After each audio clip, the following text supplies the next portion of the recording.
संग में सुना कि शरणागत जब हम होते हैं और दीक्षा लेते हैं हमारे करोड़ों जन्मों के अशुभ नष्ट हो जाते हैं। तो फिर इन परिस्थितियों को हम किस रूप में देखें महाराज जी? देखो, जब शरीर हमारा रचा गया था उस समय हमारे जो अनंत जन्मों के कर्मों का गोदाम रखा है उससे कुछ शुभ और अशुभ निकालकर इसकी रचना हो गई पहले से। शरणागत तो अब हम हो रहे हैं, रचना तो शरीर की पहले से हो गई थी। अब उस रचना में लिखा 40 वर्ष में एक्सीडेंट होगा, आपकी टांग टूटेगी, तो आप भक्ति करो या ना करो आपकी टांग टूटेगी। 40 वर्ष की घटना में होगा। अब आप 30 वर्ष से शुरू कर दिए भक्ति, आप सोच रहे हैं कि फिर जब अनंत जन्मों के पाप नष्ट हो जाते हैं तो ये कौन से जन्म का पाप भोग रहे हैं? वो पहले से निश्चित किया हुआ। इसीलिए बड़े बड़े सिद्धों के भी शरीर में रोग देखे जाते हैं, कष्ट देखे जाते हैं। रामकृष्ण परमहंस जी के गले में कैंसर था, बड़े महापुरुषों के शरीरों में। तो चूंकि शरीर रचना के समय वो रच दिया गया है, अब भजन में इतनी ताकत होती है कि वो मिटा दे। पर जैसे पुराने कपड़े से आपको नया कपड़ा मिल जाने पर संबंध नहीं रहता, पुराना कपड़ा फाड़ दिया जाए तो आपको परेशानी नहीं रहेगी। ऐसे जो उत्तम भजनानंदी संत हैं वो अपने शरीर को पुराने कपड़े की तरह त्याग देते हैं, तभी तो भजन की ऊंचाई में पहुंचे। तो शरीर के रोग को वो नष्ट कर सकते हैं पर वो नष्ट नहीं करते, वो उसे भोग लेते हैं और भजन प्रताप से भगवान को प्राप्त कर लेते हैं। तो ये जो अभी आप लोगों ने भक्ति शुरू की है ये आपकी अभी नई फसल है, लेकिन पुरानी फसल से जो हमारे शरीर में रचना रच दी गई। अब जैसे हम बाबा जी बने 13 वर्ष की अवस्था से, हमारी किडनी में गर्भ से ही रोग था, पॉलिसिस्ट किडनी डिजीज जिसे कहते हैं, पॉलिसिस्ट किडनी। ये तो वंशानुगत रोग है। अब हमें क्या पता, 35 साल बाबा जी के बनने के बाद हमको वृंदावन में जब दर्द हुआ, जांच करे तो बोले पॉलिसिस्ट किडनी। अब भोगना पड़ रहा है। बाबा जी तो हम बचपन से हैं, लेकिन बाबा जी इस जन्म में हम बने, किसी जन्म का पाप कर्म का विधान गर्भ से ही रच दिया गया था कि माँ को ये रोग था और उसी गर्भ से हमको हुआ। और भी संतानों को भी है, और भी औरों को भी है, जो हमारे माँ के गर्भ में रहे उनके औरों के भी है। तो अब ये भोग हमारे पूर्व जन्म का है। अब हम कहते हैं हम तो भक्ति बचपन से कर रहे हैं, किडनी को फेल कर दी गई, क्योंकि इस शरीर की रचना के समय पहले से ही वो रचा जा चुका है। भक्ति अब कर रहे हैं और रचना का पहले से विधान हो गया। तो हम लोग अब क्या करते हैं कि जैसे अभी भक्ति शुरू की और अभी प्रतिकूलताओं का नंबर आ गया, तो लगता है जब से भक्ति शुरू की तब से प्रतिकूलता शुरू हो गई। एक आदमी पाप कर रहा है और चकाचक आनंद उसके बढ़ता चला जा रहा है, क्योंकि उसके पुण्य का प्रताप चल रहा है। और जिस दिन ये पुण्य का प्रताप खत्म हुआ और ये पाप कर्म और पूर्व पाप कर्म मिले तो ब्लास्ट हो जाएगा, नष्ट हो जाएगा। ऐसे ही भक्त का, अब जैसे आप भक्ति शुरू किए हो, आपका पाप कर्म का हिसाब चला, अब आपको कदम कदम पे विपत्ति, तो लग रहा है भक्ति का फल क्या है, लेकिन चुपचाप सह लो।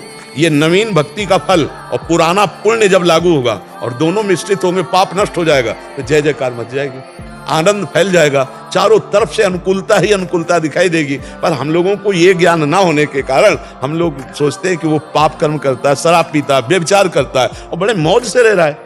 अब आप पूछो कि आपको भजन का फल क्या मिला, तो ये भजन का फल मिला।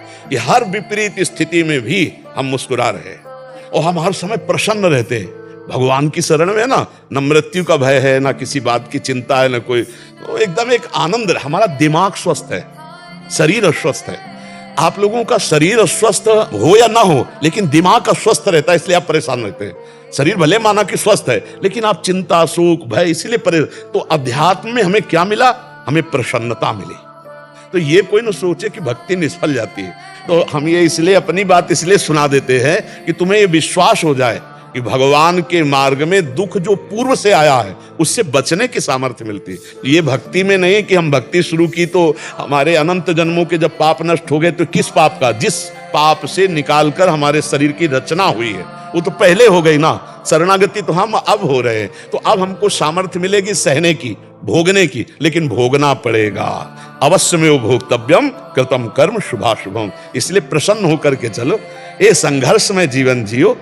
ऐसा क्यों डरते हो कि मतलब विपत्ति और दुख? अरे नहीं, चीर कर आगे निकलो विपत्तियों से। हम भगवान के अंश हैं, हम किसी भी स्थिति में हारने वाले नहीं। हर मार को सह कर राधा राधा कदम आगे बढ़ाते चले जाओ तो मंजिल हासिल हो। एक बार उस चढ़ाई पर चढ़ गए, खत्म खेल। अब किसी की ताकत नहीं कि किसी भी तरह से गिरा सके, क्योंकि वो ऊंचाई ऐसी होती जैसे भुना हुआ चना, चाहे जितना खाद पानी लगाओ अंकुर नहीं आएगा।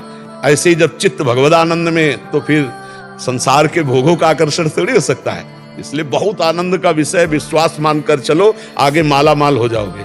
पर हमारे वचन में इतनी सामर्थ्य नहीं कि मैं उस आनंद को बोल सकूं जो मेरे प्रभु दिए हैं। हाँ, वो मतलब आप ये समझो, हर समय मेरा मन नाचता रहता है। प्रिया प्रीतम के चरणारविंद का आश्रय मिल गया ना, अब न मरने का भय न कोई गम है, क्योंकि हमें पता है हमारा शरीर छूटते ही हम अपने प्रभु के पास जाएंगे, हमें कोई संशय नहीं है। तो हमारा मन नाचता रहता है, आनंदित रहता है। तो ये भक्ति का बल है। भक्ति का बल ये है। भक्ति का ये बल वर्तमान के भोगों को मिटा देने का नहीं। अगर मिटाने में लगते हो तो भगवत प्राप्ति नहीं होगी। पैसा है, अगर इधर खर्चा कर दिया तो फिर आगे की यात्रा रुक जाएगी। इसीलिए बड़े बड़े संत भोग लेते हैं, मिटाते नहीं, क्योंकि ये तो नष्ट ही होगा, आज नहीं तो कल नष्ट हो जाएगा। भाई जिनकी किडनी नहीं खराब, क्या वो नहीं मरते क्या?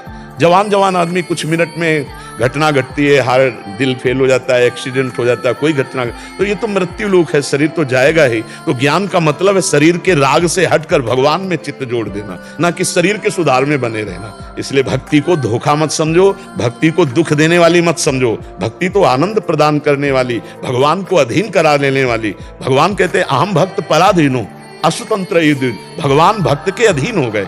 देखो, जहां अर्जुन के पादुका हैं वहां भगवान बैठे सारथी बने रथी की। जहां आप सोचो, जिनके चरणों की रखने की चौकी को ब्रह्मा शंकर आदि नमस्कार करते, वो भगवान श्री कृष्ण कहां अपने भक्त के लिए कितना झुक सकते हैं। भगवान अहम भक्त पराधीन हूं, मैं भक्त के अधीन हो जाता हूं। तो भला ऐसी भक्ति प्राप्त करके हम दुखी हो सकते हैं? नहीं, कितना भी दुख दे, जितना कष्ट दोगे चुपचाप सहेंगे, किसी से ये नहीं कहेंगे कि भगवान हमको कष्ट दिए हैं।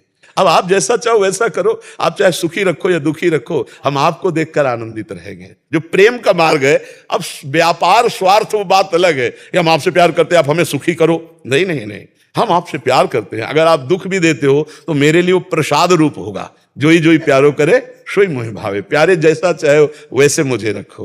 तो इसलिए भक्ति का फल ये नहीं कोई सोचे कि मेरे जीवन में दुख ही नहीं आएगा। दुख आएगा, क्योंकि पहले से निश्चित हो चुका है। दुख सहने की सामर्थ्य भक्ति देगी। एक दुख में कोई नाचे, ये केवल भक्त में होगा, दूसरी जगह नहीं होगा।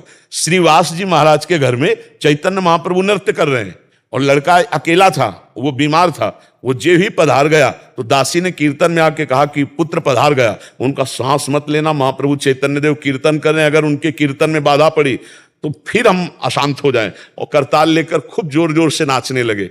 महाप्रभु चैतन्य देव तो भगवान के अवतार हैं। तत्काल कीर्तन रुका और कहा कुछ बात हो गई क्या मेरे मन में? तो किसी ने बताया कि श्रीवास का पुत्र पधार गया। श्रीवास को देखा तो करताल लेकर नाच। उनका श्रीवास तुमने बताया नहीं कि पुत्र पधार गया? बोले प्रभु मुझे इतना आनंद हुआ कि आप स्वयं नृत्य कर रहे हो, जीवात्मा शरीर छोड़ रहा हो, सीधे श्री हरि को प्राप्त हुआ। इससे बढ़कर लाभ और क्या हो सकता है? और फिर नाचने लगे। अकेला पुत्र मरे और वो करताल लेकर नाचे, ये भक्ति देती है। ये भक्ति देती, दूसरे में सामर्थ्य नहीं। भक्ति का यही फल। कल एक भगत आए थे, बहुत दिनों से जुड़े हुए हैं, वकील हैं, उनका एक ही पुत्र था और अभी पधार गया। तो वाकई यही कह रहे थे कि आपको कैसे बताऊं, सत्संग ने मुझे कैसे बचाया, नाम जप ने मुझे कैसे बचाया। नहीं, ये दुख मैं नहीं झेल पा सकता था। मान लो बड़े वकील हैं और इसके बाद जितना अर्थ कमाया वो सब पुत्र के लिए, पुत्र चला गया, अब जीवन में क्या रह गया? फिर भी वो प्रसन्न है, फिर भी वो संतुष्ट है, क्योंकि वो भगवान के विधान को जान रहे हैं और सत्संग सुन रहे हैं। तो भक्ति हमें सहन करना सिखाती है। भक्ति हमें सहन करना सिखाती है। ये हमारे पूर्व जन्मों से जो निकला हुआ हिस्सा है वो है, और जो गोदाम जमा है उसमें आग लग जाएगी। सन्मुख होए जीव मुई जमहि, जन्म कोट यज्ञ नासो तबहि, उसमें आग लग गई, पर ये भोगना पड़ेगा। इसलिए विवेक पूर्वक चलो, भक्ति में अश्रद्धा मत करो। ये भगवान को भी अधीन करने वाली है। और तो बात जाने दो, सुमिर पवन सुत पावन नामू, अपने बस करी राखे राम।